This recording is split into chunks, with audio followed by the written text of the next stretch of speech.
Renegades of Puck to the trenches. Welcome to the bunker. Welcome to the essence of No Half Steppin'.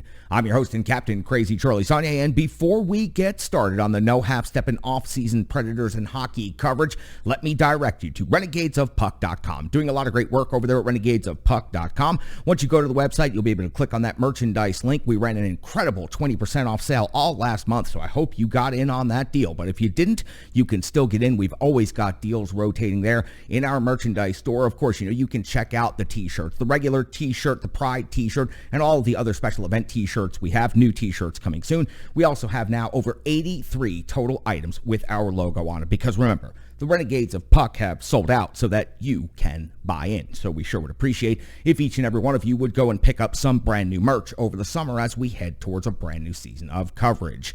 We'd also love it if you could help us out by going to social media and following us along on all of our different platforms. You can find the visual podcast over there at YouTube, and then you can find the audio podcast on virtually every platform, and whatever it is that you prefer, just search Renegades of Puck and you'll be able to find us there. We've been doing a great job of bolstering the audio stream for the podcast, and we are going to continue building that. As a matter of fact, we have added a second layer of podcast to the Renegades of Puck. It is the 20th Century Hockey Chronicle, and before we head out of this episode, I will leave you with a sample of that so that you know where to find that. So you can find us anywhere on social media and on all of your favorite platforms. Likes, follows, shares, comments, all of that is incredibly helpful. It doesn't take you but a second, it doesn't cost you a dime, and it goes a long way to help us. So please support the Renegades of Puck by jumping in the trenches on any and all of those platforms. You can also become a partner of the Renegades of Puck by going to Venmo and searching Renegades of Puck, or you can just scan the QR code that's currently on your screen. We sure would appreciate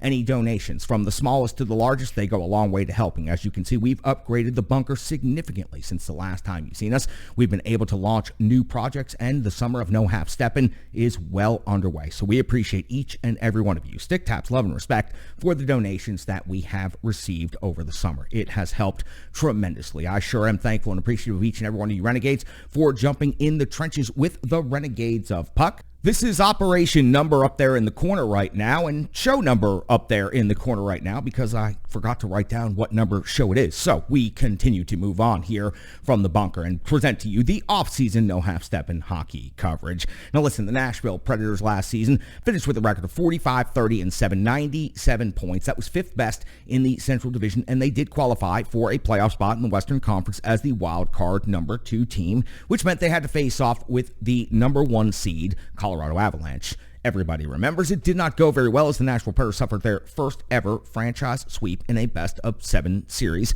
Falling to the eventual Stanley Cup champion, the Colorado Avalanche ran right through the Western Conference bracket and eventually won the Stanley Cup over the Tampa Bay Lightning in a fairly incredible series. The Colorado Avalanche were not to be denied when it came to this playoff run. Now, for the Nashville Predators, moving on the rest of the system, the Admirals lost in the conference finals to the Chicago Wolves, but had a very good run and had their first playoff series win in a decade, and the Florida Everblades won the Kelly Cup in the ECHL. Unfortunately for the Preds, the Florida Everblades will no longer be a part of the system, as the Preds will be announcing a deal soon with a brand new ECHL affiliate.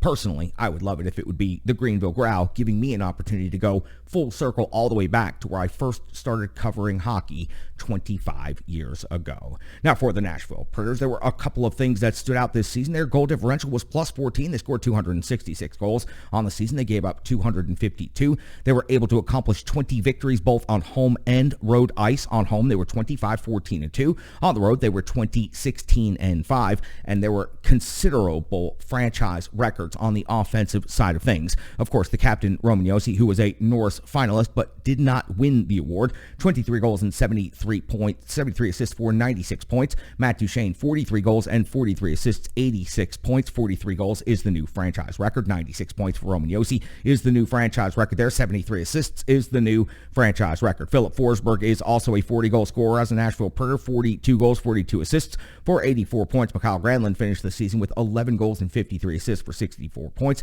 Ryan Johansson was 26 goals and 37 assists for 63, and Tanner Jeannot, 24 and 17 for 41. Of course, the starting netminder for the Nashville Predators, UC Soros, ended up as a Vezina finalist, one of the best three goaltenders in the NHL, 38, 25, and 3. He pushed for the top numbers in the NHL all season long, 918 save percentage, 2.64 goals against average. Lost the Vezina to Igor Shesterkin, which he was the clear winner in this category, so it was really great just to see UC Soros get the nomination as a finalist. If UC Soros does not get injured going into the series against the Colorado Avalanche, I do not believe it makes a difference on the outcome, but the Preds may have been able to survive more than 4 games if they had their Vezina caliber goaltender in net for them in that series. Now, there are some players, as every cycle leads to, leaving this team. Luke Kunin is no longer part of the Nashville Predators. Matt Luff, Myers, Olivier, Grimaldi, Riddick, and Tennyson all gone at this point. Now, the Preds have made plenty of transactions in the meantime, so let me get you caught up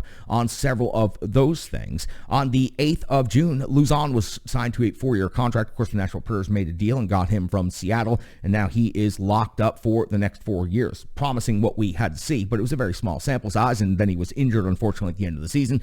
Would like to see more, and looking forward to seeing more. On the 9th of June, Cody Glass was given a 1-year, 2-way contract, expected to start the season in Milwaukee, but he'll get an opportunity in camp to try out. Then on the 3rd, an incredibly busy day for the Nashville Predators as they traded Luke Kunin to San Jose for John Leonard and a 2023 third-round draft pick. Also on that day, the Nashville Predators acquired Ryan McDonough from Tampa Bay for Myers and Mismash. He'll go on the second pair, obviously, and he will definitely solidify and bolster the Nashville Predators defensive core. An incredible veteran who's won Stanley Cups, and he has competed at the highest level both in New York and Tampa Bay for his entire career. Apparently, he wanted to be traded to Nashville, and that is outstanding news for the Nashville Predators. More transactions, and the next one was the one that everybody was waiting for. On the 6th of July, they signed Philip Forsberg to an 8-year contract, $8.5 million per year is the average. Everybody was waiting on this, and it was frankly starting to get a little bit nerve-wracking around here in Middle Tennessee and far beyond, because everybody wanted this Forsberg situation to be taken care of. Now, 7'9" Lankin, goaltender, used to be with Chicago,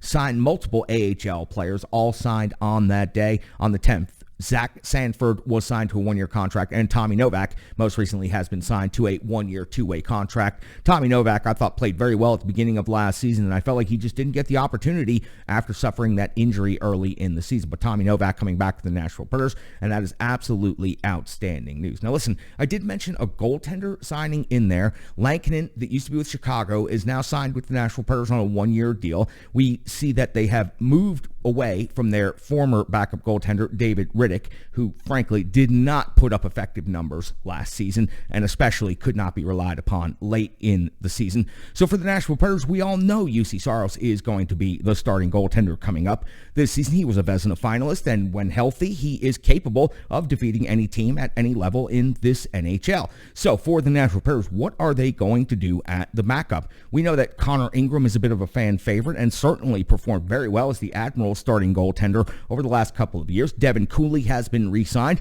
He had one incredible game in the AHL playoffs that will be remembered for many, many years to come by Admirals fans everywhere. And now you add Lankin into the mix, and there are even others. So camp will reveal who the Nashville Predators are going with as far as their backup goaltender, but for now it is an open competition. But you know who may have some insight into that for us here on Renegades of Puck? That is the starting goaltender of the Renegades of Puck, the one and only Mostradamus. You can find him on Twitter at GreekGoalie35. If it happens between the pipes, it's well within his domain. He's also got some comments on some other things that have been happening throughout the offseason. Just great to catch up with Mosh. Can't wait to hear what he's got to say. Mosh, it's all yours.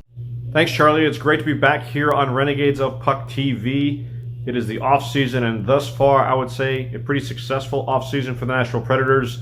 If I'd have told you that a month ago, you'd thought I was probably crazy. No Forsberg signing, a lot of question marks on this roster of the coaching staff and of David Poile as the general manager. But as of right now, I'll let the other guys talk about most of the other situations going on around the Nashville Predators. Right now, I'm going to talk about the goaltending situation in Nashville and Milwaukee. First and foremost, of course, we have UC Soros, 38, 25, and 3 last season. Led the NHL in starts and game points stolen in the NHL. That means his performances generated at least 14 points for the Nashville Predators in the standings, helping them get into the playoffs on a team that, aside from the high-end talent, the first 4 or 5 guys on the roster didn't have a whole lot of help with depth scoring. But credit him, of course, as the NHL also saw and recognized him as third place in the Vezina voting on top of his performances this season. We saw it the previous year in the shortened season, and of course last season, proving it was no fluke. Again, leading the NHL in starts with 67. That is a lot of ice time for young UC Soros.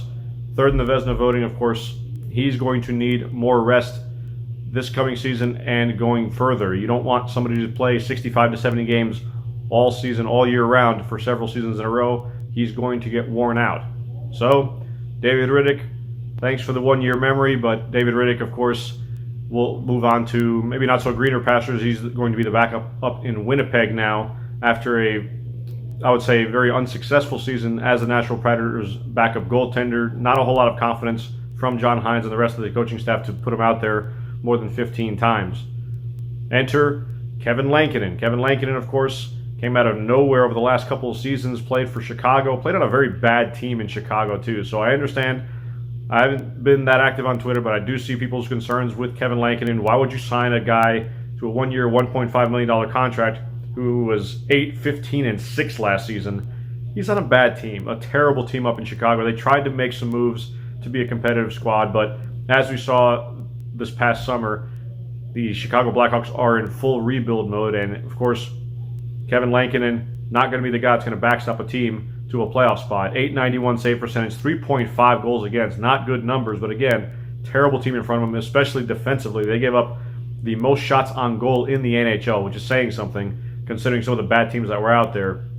So Kevin Lankin will be the backup goaltender. Hopefully, the coaching staff of the Preds, Vanderklok and that group can make something out of him and make him be a serviceable backup. And of course, a much better squad in front of him defending. So figure maybe 25 starts for Kevin Lankin and give UC Soros a little bit more rest than it did with David Rittich this past season. Now, a lot of people argue Connor Ingram should have just been the backup, and why to go ahead and sign Kevin Lankin? Let's put Ingram in there. He proved last season that he's ready to come up here. Well, yes and no. Kevin Lankin has more NHL experience. Connor Ingram came in, played 3 regular season games. Yes, he played against Colorado in the playoffs with UC Soros injury, but he had glimpses of greatness. There's no doubt about that. Game 2, he nearly stole it for the Nashville Predators to make it a semi-competitive series. The Preds win Game 2.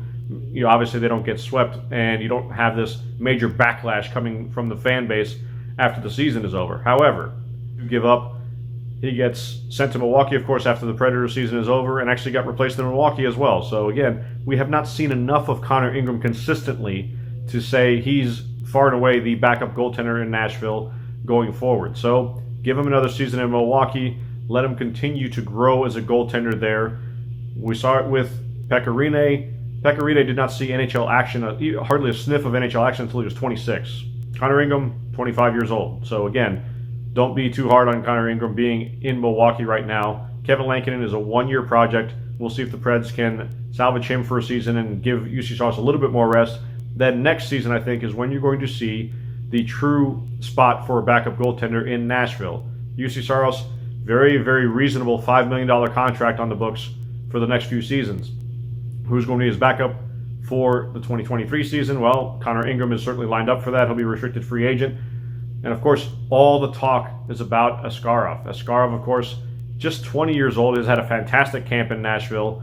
What do you do with him? Everybody wants to see him in net. Again, he's just 20 years old. UC Soros wasn't the backup goaltender until he was 21 years old. So again, very, very young as a goaltender. And goaltenders take a little bit more time to develop than a regular positional player or forward, for instance. Defensemen take a little bit more time as well. But again, don't get all bent out of shape about Askarov playing in Milwaukee potentially. And again, being groomed to be the backup goaltender potentially in 2023 if things don't go right for Connor Ingram and he doesn't show that kind of consistency. Ingram so far in Milwaukee anyway, on that level, very, very good goaltender.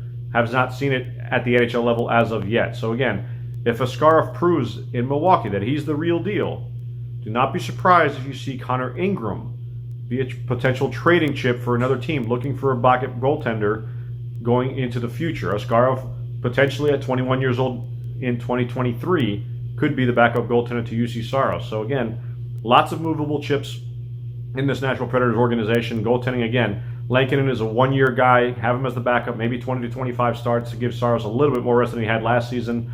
Of course, you could blame all the starts that he has, 67 of them, and that's what led to his injury. It could have been a fluke, but Lankin hopefully gets some more starts than David Riddick did. Connor Ingram, hopefully he can prove that that playoff series against Colorado was no fluke, and he can be a potential NHL goaltender in the future. And we saw these past playoffs.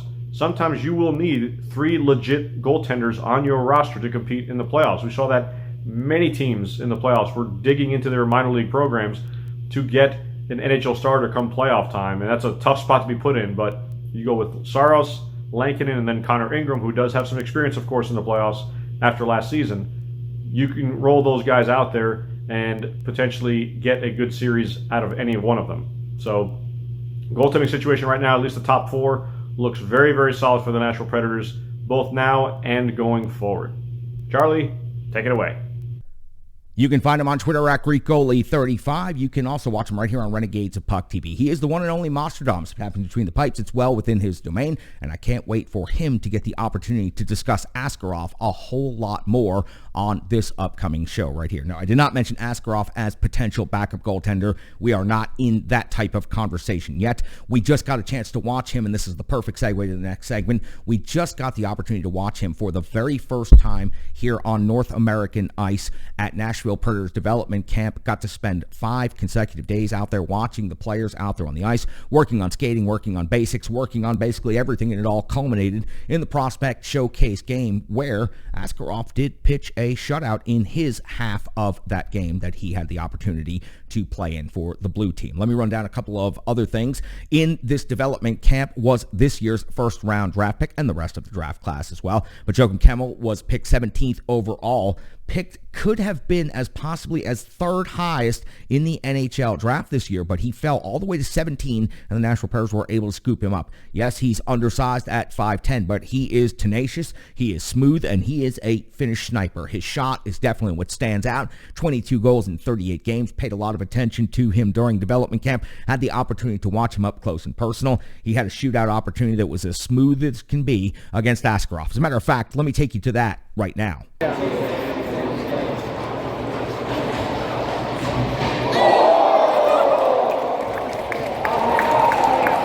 Told you it was smooth. And speaking of Askarov also got the best of Kemell on another shootout opportunity. This was really cool to see as well.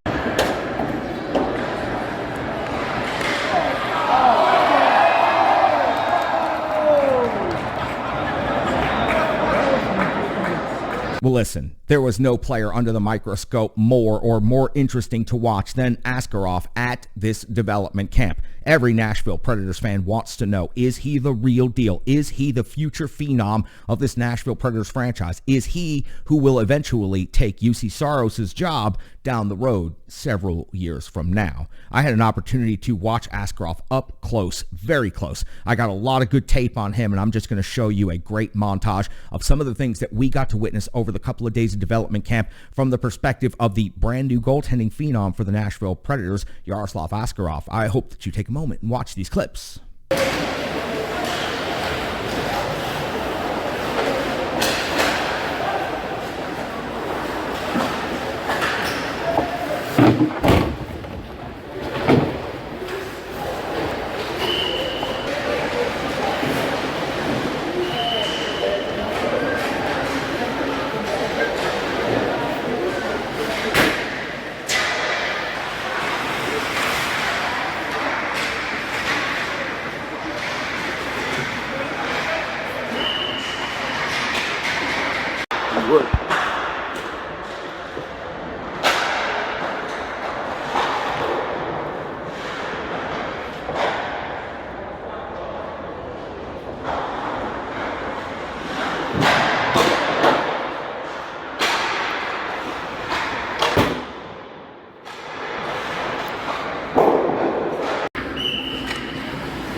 Of course, there was more than just Yaroslav Askarov at this development camp. All the forwards, all the defensemen, they were all out there, and it was great to watch them hustle and get after it for a couple of days. As a matter of fact, I was really impressed with the level of no half-stepping that I saw out there on the ice. Great to see the amount of skating that they were working on and just the amount of basics and fundamentals. There wasn't a whole lot of hot dogging out there except for when the time called for it. It was a lot of fun, and it was a very, very good, hard-fought camp. I look forward to these rookies getting a chance to mix with the veteran group coming up here. Of course, they'll only get a couple of days to skate with them before they get sent to their respective teams, but the Nashville Predators look like they have a good group of prospects coming along in the pipeline. It was really tremendous to get to watch them. As a matter of fact, I wasn't the only one out there at development camp. Absolutely not. Got a chance to glad hand with a whole bunch of my good friends in the media and see a whole bunch of friendly faces. Got to see Mr. President, got to get a hug from partner, got to see all of my good friends over there at Centennial Sportsplex out there at Ford Ice Center in Bellevue, and all my good friends in the media, like Sean C. Smith from ontheforecheck.com.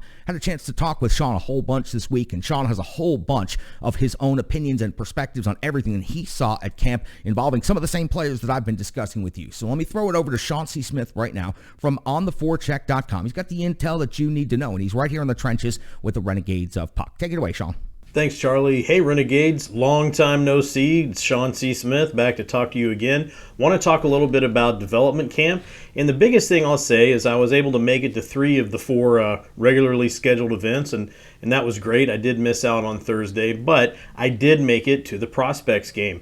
And what I'm going to talk about comes from the Prospects game because I feel like that was the best chance to see what these guys actually had in their tank. And I'll tell you, some of the stuff I saw during just the regular practice days, they had a power skating coach out there working with the forwards one day, the same power skating coach out there working with the defenders the next day. And it was a really good opportunity. My son was there with my wife. He got a really good chance to see that the stuff that his power skating coach does with him at 7 years old is the same kind of stuff that the professionals are still working on when they're trying to make it to the NHL. Doesn't matter if you've been drafted, doesn't matter if you're a first-round pick, seventh-round pick, played in the AHL for a season or two, you're still going to need to work on your skating. And it was really fun to see those guys do that. But here's what I want to talk about from the game. Biggest thing I'll say is I got to see a really cool line of Juuso Parssinen, Zachary Leroux, and Joakim Kimmel, which is the Preds #1 draft pick over the past draft. Now, what I'll say about that group together, you really got a chance to see Juuso Parssinen, and this is somebody that I've heard a lot about. We've gotten a chance to see him in Milwaukee a little bit, but he was a 7th-round pick, and it wasn't someone that a lot of people were really high on. But since he's been drafted, he's grown into his frame. He looks he's not the fastest guy out there, but I don't think it matters because he's really good with the puck. He's really smart with the puck, and playing on a line with the this year's #1 draft pick and Zach Leroux, that line looked pretty incredible. Kimmel, on the other hand, still a little bit raw, but you could tell there's a lot of promise there. Parssinen's someone I think could possibly make it to the NHL and see some games this season. If not this season, next season for sure. Kimmel looks like he's going to need a little bit more time. And I don't mean that his skills looked off or anything like that. It just seemed like when it came to his skating, he was a little less, let's say, perfect than some of the other guys. But I think he's going to get that together pretty quickly.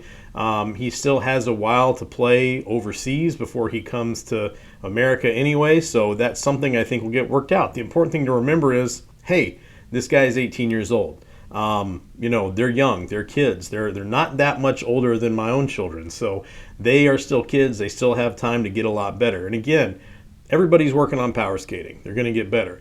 Leroux, here's what I'll say. We've heard a lot about Leroux. Everybody's excited about Leroux being an upsetter, a disruptor, a grit guy. You're probably not going to see that in development camp. Development camp game is not a place to go out and cause a big scene, but I like what I see with him as far as never quitting. There was an incident when they were doing a drill, and it looked like he got tripped up or something going down the boards, and as he was falling, he played the puck, and as he was getting up, he actually made a really good pass to someone else to create a scoring chance. And that's the type of thing I'm talking about. You're not going to see, he's not going to do anything pestering someone else that would potentially be a future teammate or something like that. He's already in the system. He's not at this point trying to prove a point that he deserves a contract. The reality is a lot of that unique skill set that he's going to bring to the Preds when he makes the team is not something you're going to see in development camp. But I like the fact that he never quits, he never gives up, and he continues playing even when he's toppling over. To me, that's exciting. You put all those three together on a line, and it looked pretty good. I do want to say a little bit about this. There was an opportunity in the second half of the Prospects game where both LaRue and Kimmel got a chance to take a penalty shot. Now, they were still everybody got to take penalty shots after each period. They had 5 guys from each team go out and do it. LaRue was one that had the chance to do that in the second game, so this is kind of interesting how this plays out. First, Kimmel got his penalty shot. He was actually tripped, I believe, coming down for a shot, so he got to take a shot on Askarov. And what was interesting was Askarov came out of the net to play the puck, ended up tripping Kimmel, and he fell and ended up hitting the post. And he didn't get hurt. They were laughing about it. It was a good thing that he didn't get hurt. I'm not sure that the Preds had his contract there waiting to be signed after the game was over. It wouldn't have been very good if he got injured in the game. However, it was really neat to see Askarov come out of the net, show that he's not afraid to create a little chaos himself. Now, LaRue also got a penalty shot. He was also stopped by Askarov. But when they got to take penalty shots after the game, LaRue managed to score on his, getting a little bit of revenge. The other player I saw that I really was impressed with was Adam Ingram, and he wasn't a first-round pick. I believe he was a fourth-round pick, and he was surprisingly tall. But I'll say this, that even though he wasn't a very bulky guy, he seemed really comfortable playing into his height. Some of those guys, when they get a growth spurt and they get tall really fast, they're a little bit lanky, a little bit awkward. Ingram looks like he's been in that body for a while. Very decisive with the puck, very quick, and I like the really smart decision-making he showed when he played in that game. Those are just some of the guys that I saw in development camp. There were a lot more out there. It was a great development camp, probably one of the best I remember seeing as long as I've been covering the team, which has been about 5 years now. So I'll say this, the future looks pretty good.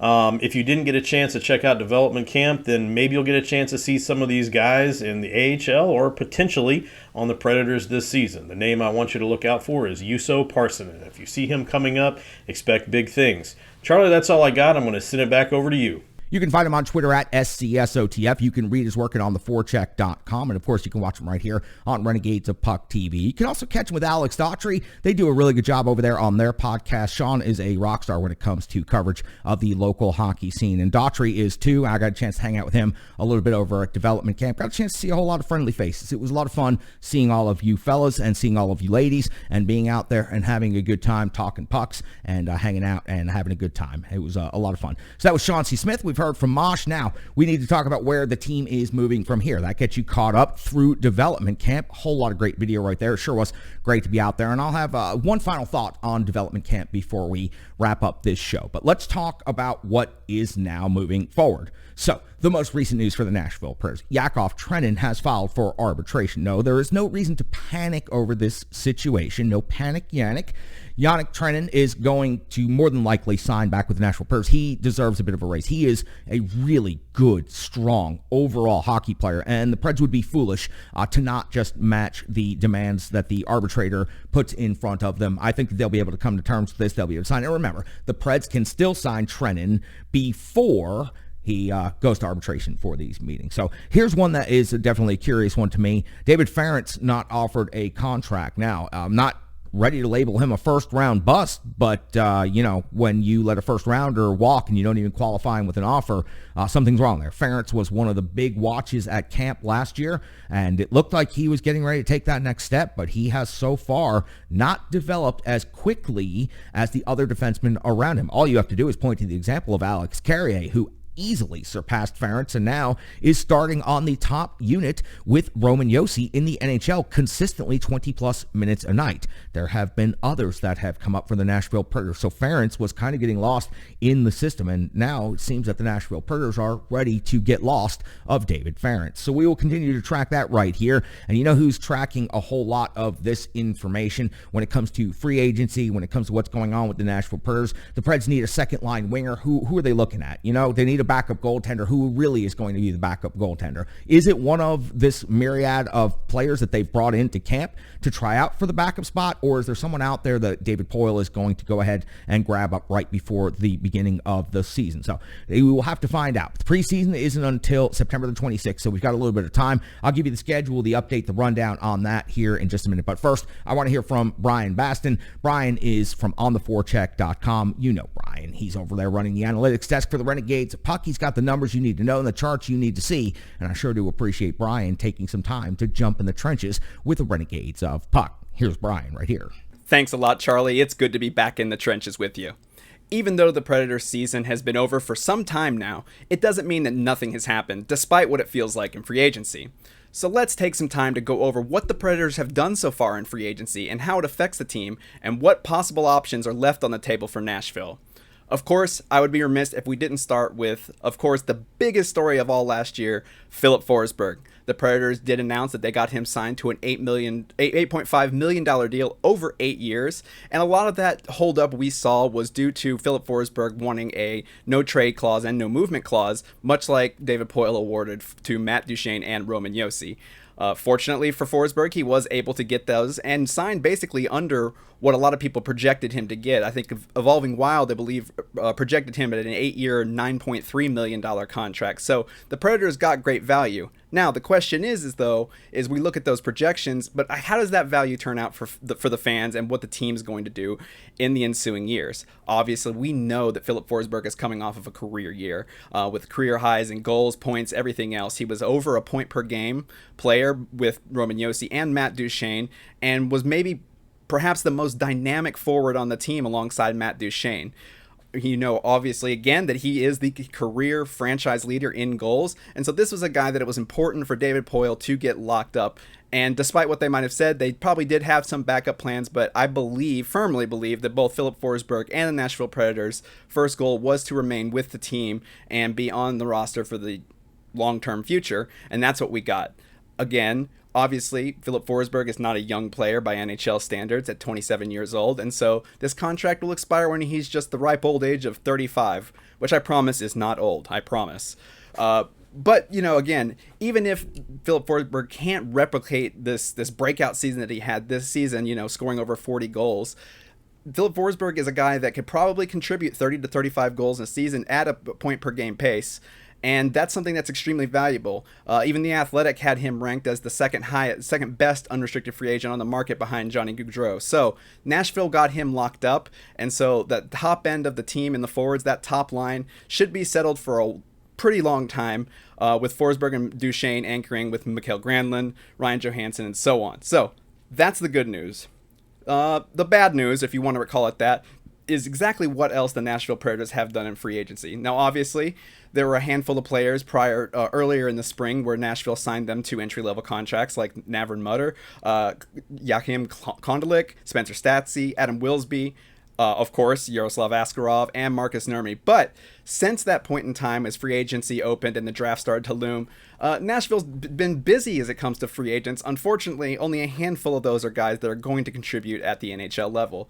The three free agents that are returning that they re-signed, including Filip Forsberg, are Jeremy Lauzon and Cody Glass. Cody Glass obviously getting a 1-year deal, basically a show-me deal to see what he can do for this team as he gets a little bit into the NHL organization. And Jeremy Lauzon somehow got a 4-year, $2 million deal to be a mainstay on the bottom pair for the defense for quite some time. But after that, the majority of the players that have been signed in free agency have all been guys that are basically headed for Milwaukee, unless, you know, there's a little bit. You guys have like Tommy Novak and Cole Smith, who did get some time with Nashville last season. We'll probably get to see them on the roster. But of those 16 free agents that have been signed since the 13th of June, so basically a month ago, almost the whole majority of them have been for Milwaukee. So Nashville right now currently is sitting with about a little over $9 million in cap space for next year. So they still have some space to take care of some things, and their biggest priority would have to be a top 6 forward to vacate, to replace what they had in Luke Kunin, which, Luke Kunin was the only player last season with 82 games played, so played in every single game, but was traded away for San Jose. And if you look at it that way, anybody coming in to replace Cunnin is probably going to be improvement, so the bar is set pretty low.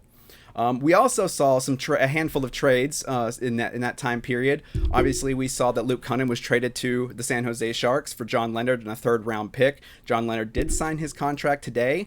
It is a two-way deal. He'll probably be heading to Milwaukee. They did a couple of draft pick trades, including one to get rid of Matthew Olivier. And then we saw Philippe Myers and Grant Mismash for Ryan McDonough, the big trade that I think really bolstered this team and what they're going to do going forward.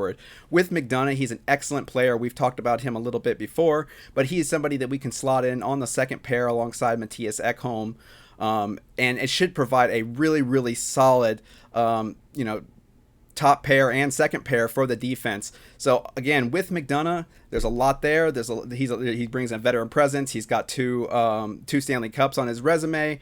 He's a guy that, obviously the story was that he either had to accept being traded or be waived with an agreement to go to Columbus, but he does seem like he's pretty happy to be here, and I think he's going to be a mainstay on that defense for quite some time. But again, that brings us back to the two other positions. There's forwards and there's goaltenders. Mosh has talked to you about goaltenders and what the signing of Kevin Lankin might mean for the future of Connor Ingram. Obviously, a lot of people thought about that Connor Ingram was going to be the UC Soros backup in Nashville this season, with Askarov arriving in Milwaukee most likely for the upcoming year. But the signing of Kevin Lankin gives the Predators a little bit of flexibility, whether or not they want Ingram to start the season in Milwaukee to get some playtime in before calling him up, or to use a trade bait. We're not quite sure where that's going to head. He's on the last year of his rookie deal, so it's not like moving him is going to clear a lot of cap space, but he could be valuable, and probably would have been a lot more valuable at the beginning of free agency when teams like Toronto were looking for goaltenders. So let's talk about what is left for forwards on the board. Obviously, I think the biggest priority that Nashville has left right now with guys that they have under their control is Jakob Trenin. Jakob Trenin was basically one of the few forwards on the team that performed during the playoff series last season, and he did elect for arbitration. However, based on the qualifying offer, I don't think that either side was prepared to pay him that little bit amount of money, and I don't suspect it's arbitration. I really to be a hard process for both the team and Trenin. I think obviously it's going to be a little bit of a review, but I think he's going to get a pay raise and probably anywhere from a 2 to 3 year deal probably, and that's a guy that definitely needs it. He played I believe 70 plus games for the team last year. He excelled in the playoffs. He represents about 10% of the goals. He had 17 goals last season, which I believe was 8th, I believe, on the team, or 7th on the team. So this is a guy that is a mainstay. He's never going to be really much more than a bottom 6 player, but he's been an extremely valuable bottom 6 player, especially with the departure of guys like Matthew Olivier. He's going to be that hard hitter, but somebody who can also score with offense. So Jakob Trenin and what he does is going to be really big going forward for Nashville as to what they're going to do with that cap space, because it could drop that number down from 9 to around 7. What's out there right now as far as free agents? There's not a whole lot. I mean, they've kind of sat on their hands and they bolstered Milwaukee's depth, which I'm sure that they really do appreciate that. But they haven't done anything to really improve the forward group other than the top line, which is obviously not what you want to see. So what's left? Of course, there is the specter of Phil Kessel. Again, would be a good ad for a short-term deal. This is a fan favorite. It would be very entertaining to watch. There are also other guys like the high-price guys like Nassim Kadri and Patrice Bergeron. Now, neither one of them seem to have been linked to Nashville at all. Bergeron looks like he's going to head back to Boston last I checked. And Kadri, I think he had a couple of teams that were on his list, and that didn't include Nashville. But there's also Nino Niederreiter. Obviously, he had a great year, 24 goals, 44-point season last year. He's a dynamic playmaking guy. He's somebody who brought a spark to Carolina when he was brought there a few years back, and could be the perfect guy to come in there and replace Luke Cunnin. Other than that, maybe Nashville's working the trade market, seeing what they get. Maybe that includes somebody like Connor Ingram or even Dante Fabro, which is another name that I've seen floated out for trades. Nothing official, but just some things that I've seen. So Nashville still has some work to do, because as it stands right now, this team isn't much better than what it was at the end of the season. The defense core did upgrade, but other than that, the forward group's a little bit more depleted, and we've got a lot of guys who should be fourth liners sprinkled throughout the lineup, the second, third, and fourth line. And so Nashville's really got to either commit to bringing up a lot of their young players to get them out there and playing, or making sure they bring somebody in and get somebody who can create an impact. Because right now it's hard to tell if Nashville's focused on the future and retooling / rebuilding, or if they're trying to go back and win it all now. We'll find out more as the season goes on, and we'll be letting you know here at the Renegades of Puck as soon as we find those things out and report it to you and give you all the analysis. And of course, what you must have been missing from me, lots of charts and stats. It's good to see you guys again, and back to you, Charlie. On Twitter at Brian Baston, you can catch his work at ontheforecheck.com. The charts you need to see, the numbers you need to know. And Brian Baston is ascending in this industry. Believe me, Renegades of Puck, you'll be watching national broadcasts with Brian Baston running the stats desk coming soon. I've been to the future. I've seen it. I spend a lot of time thinking about these things. I told you I'd update you on the schedule and the upcoming events and what you need to know to kind of start putting these things in your mind.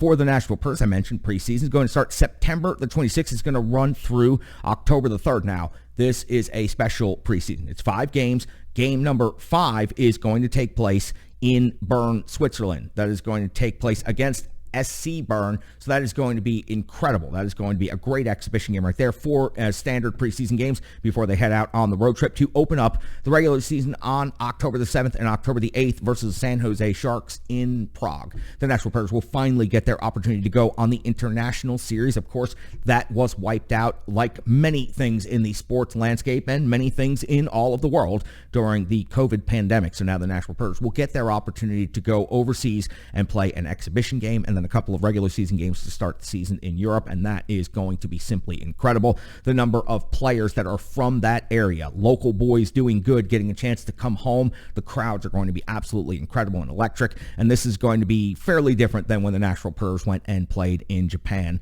when they first opened up business all those years ago. I actually have stories about that. No, I wasn't there, but I've worked with some people that were there. So that kind of gets you caught up. So we have some time to go before we hit full camp. And then, of course, we hit the preseason and regular season. So keep it locked right here to the Renegades of Puck. We've got everything covered. We're going to keep covering things on our social media platforms and all of our different platforms. Please check it out. We've been doing an incredible job of learning how to be better at all of these things. We sure could use your help. We're getting a lot of followers, and that means a lot to us, and we're trying to do the best we can at it. I'm learning how to use TikTok. I'm learning how to use virtually every social media platform and every editing piece of software and equipment and everything out there. So I ask you, please jump in the trenches with the Renegades Puck and keep following along, and we sure would be appreciative of that. One thing I wanted to talk to you about before we leave, it's this picture I'm going to put up on the screen right here. It is, for me, the lasting image of this Nashville Predators development camp. What you see in this photo is at the end of the prospect game the other day. You saw the entire blue team come down and collect the pucks after the game was over together.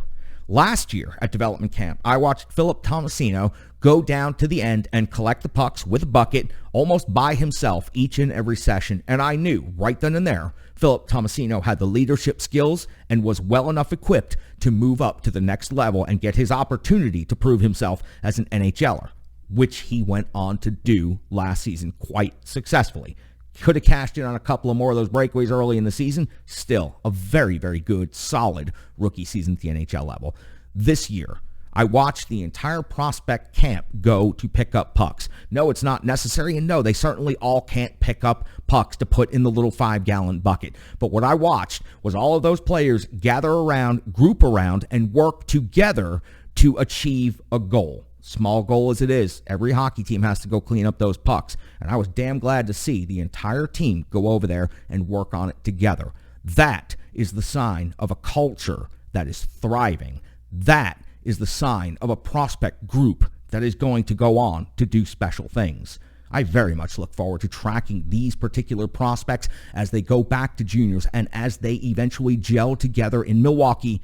And hopefully one day we get to watch them all gel together here in Nashville, as we've done cycle after cycle before. This group has something very special, and there's a couple of very talented prospects, including a goaltender, coming very soon to the Nashville Predators. Predators. It was a lot of fun to watch. Enjoyed it quite a bit. One more thing before I head out the door I want to tell you about. The 20th Century Hockey Chronicle. As part of the summer of No Ham Stepping, the Renegades of Puck have gone ahead and launched a second podcast. It is taking you through some of the earliest characters and some of the most fun situations and unique things that happen across the hockey landscape, starting in the year 1900. We're going to take you all the way through to the year 2000. Episode 1 covered the year 1900 to 1917, and then episode 2 covered 1917 to 1922. Episode 3 will be recording later this week for release later this week as well. Anything you could do to follow along with that, support that, promote that, it sure would mean a lot. It's a passion project that I've wanted to do for some time, and getting the opportunity to do a historical hockey project in the format that I am doing it, it sure is a lot of fun. I want you to get a chance to listen to it right here. So we're going to close the episode today of Renegades of Puck with a sampling of the 20th Century Hockey Chronicle. I'm your host and captain, Crazy Charlie Saunier. Stick taps, love, and respect. I'm Charlie Saunier from the Renegades of Puck, and this is the 20th Century Hockey Chronicle. The precise origin of hockey has remained a mystery to historians. Wide-ranging theories have pinpointed Montreal, Halifax, and Kingston as the most likely sites of first games in North America, but nothing has been proven. Likewise, the very first hockey leagues, primitive in nature and loosely formed, are just as difficult to isolate. What is certain is this: as the game emerged from its shell, amateur groups organized in Quebec City, Kingston, Montreal, and Halifax starting in the late 1870s. Within a decade, hockey's popularity had grown so rapidly that amateur leagues sprouted on both sides of the 49th parallel. Organized hockey took a giant stride forward in 1893. That year, Lord Stanley of Preston, Canada's Governor-General, offered a silver cup to be presented to the premier team in Canada. At first, only amateur teams battled for the coveted trophy because professional hockey was pretty much non-existent. However, in 1904, a dentist in Houghton, Michigan, got the bright idea that play-for-pay hockey would interest the public more than the Simon Pure variety. Dr. Jack Gibson obtained financial backing and organized North America's first full-blown professional organization, the International Hockey League. It was an odd mix that included Michigan towns of Houghton, Sault Ste. Marie, Portage Lake, and Laurium, as well as Pittsburgh and Sault Ste. Marie, Ontario. Although the International League was short-lived, it proved to be a beacon that other hockey groups soon followed. As more and more pros seeped into the amateur ranks, the foremost amateur leagues read the handwriting that changed their positions. In 1908, the powerful Eastern Canada Amateur Hockey Association went the professional route, and soon it became clear to the Stanley Cup trustees that the mug soon would be awarded to the best pro teams and not amateurs. The most important of the new leagues was born in 1909. The National Hockey Association was organized with teams in Montreal, Renfrew, Cobalt, and Haileybury. Yet another pro league, the Canadian Hockey Association, was organized the same year. It granted franchise teams in Ottawa, Quebec, and Montreal. No less important was the westward move of the Patrick brothers, Frank and Lester, who organized the Pacific Coast Hockey Association in 1911. Its original clubs included New Westminster, Vancouver, and Victoria. The PCHA immediately signed marquee players like Newsy Lalonde, Hugh Lehman, and Harry Hyland. Prior to World War I, the NHA and PCHA leaders agreed to organize a playoff between their top teams, the winner of which would take the Stanley Cup. In 1917, Seattle of the PCHA became the first American team to win Lord Stanley's Bowl, indicating that pro hockey would become a significant moneymaker on both sides of the border. The only question to be answered was, which league would rule the sport?